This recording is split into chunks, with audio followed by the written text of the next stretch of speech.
Yay!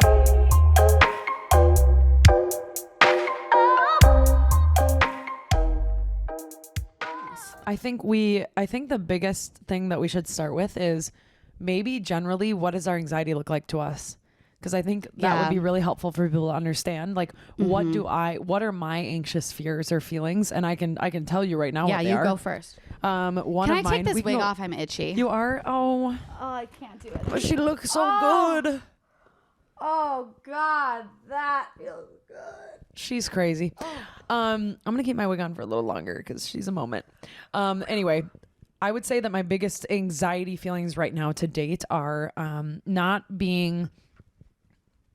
I don't even know how to word these. It's like scary because they're the things that you store in the back of your head every day, all day, and you're like obsessing over them, but you don't really even know how to put them into words. One is like I'm not successful enough.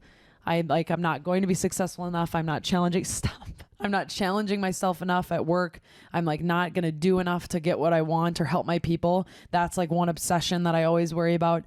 Another one I would say that's really, really, really intense all the time is I'm not doing what I want to do with my life. I'm letting other people shape it a little bit. And like that fear of like not doing exactly what I want to do, but doing what other people want me to do and not even realizing it or rushing my life. That is the obsessive one that I have. It's really bad. I was going to say, I think having a purpose and a meaning in life has a lot to do with how you feel emotionally with your anxiety. And I'm the same way. Like when I had my health insurance job, my anxiety was so bad because I just felt like I didn't have my why. Like this podcast probably helps a little bit with both of us because it's like we're doing something for someone else. And like you wake up, you're making moves, not just for yourself, but for someone else or people that count on you. So that why is so important. And I agree with you. I mean, listen, this is me being totally transparent. I only do this podcast to help people. And like we have fun doing it and that's why we do it. But it's like really truly the only reason I even agreed to start it is because I was like, fine, if I'm going to help people and I'm going to start helping people and I'm going to start using my voice for something, I'm going to do it and I'm going to do it now. And that means you get to see and you get to see when I'm struggling and you get to hear, and I'm pretty good about making it look like I'm not struggling, but that's not on purpose. That's just how I grew up. Yeah. Like we just never, you don't show when you're struggling. Like that wasn't a thing. Like we waited until we exploded, basically, is what we did. And then you'd explode and you'd be bawling, crying, and you don't even know why. And you're just like having a tantrum at the age of like 20 in your parents' kitchen. And so that's just how I go. Like I go until I crack. Yeah. And then that's when I don't text anybody back for months. Like I went through my phone today. I hadn't texted people back for over a month. Yeah. Like my good friends. Because I just couldn't. I can't physically do it. It's like, it's this crazy thing. So. I'm the same way. Yeah. Especially with DMs. Like I was talking to Classy Clean Chic, give her a follow on Instagram. Yeah. But she's amazing. Because she is a huge influencer. Like she has a ton of followers. I'm like, how do you deal with your DMs? Like, she's like, oh, I just answered them all this morning. I'm like, how? Like she gets hundreds and hundreds. I take a week and I just leave it there because I can't get myself to reply it because I know if I click on it, I have to reply. Ugh.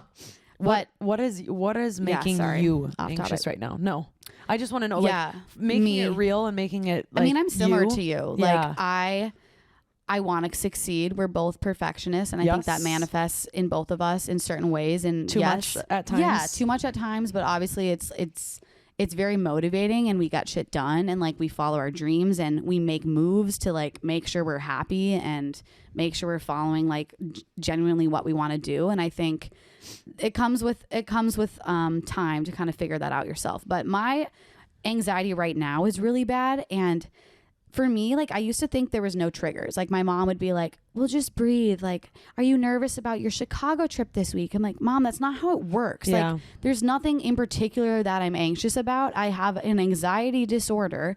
I'm nervous. Like it's physical. Like I can't like pinpoint what exactly is making me anxious. Yep. But then I was talking to my therapist this morning. I'm going to end up saying that line a lot because I always have my therapy appointments on Monday.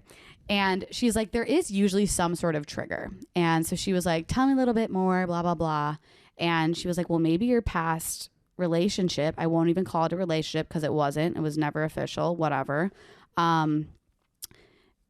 I think that like kind of built up like my insecurities and my my doubts about myself.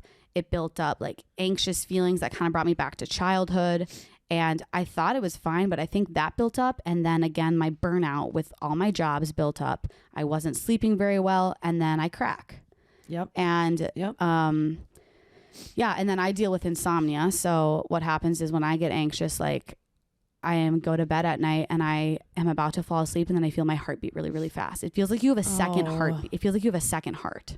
So it automatically starts having you panic. And like, I can't figure out exactly why, and I'll try to calm down, and I'm on medication. I'll say that right off the bat. I talked about it, I think in an earlier episode.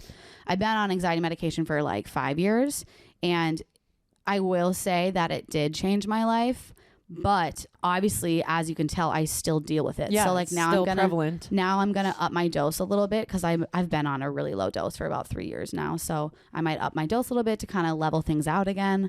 But I need to know behavioral tactics too, which is, I think, a good thing to kind of chat about. Hey.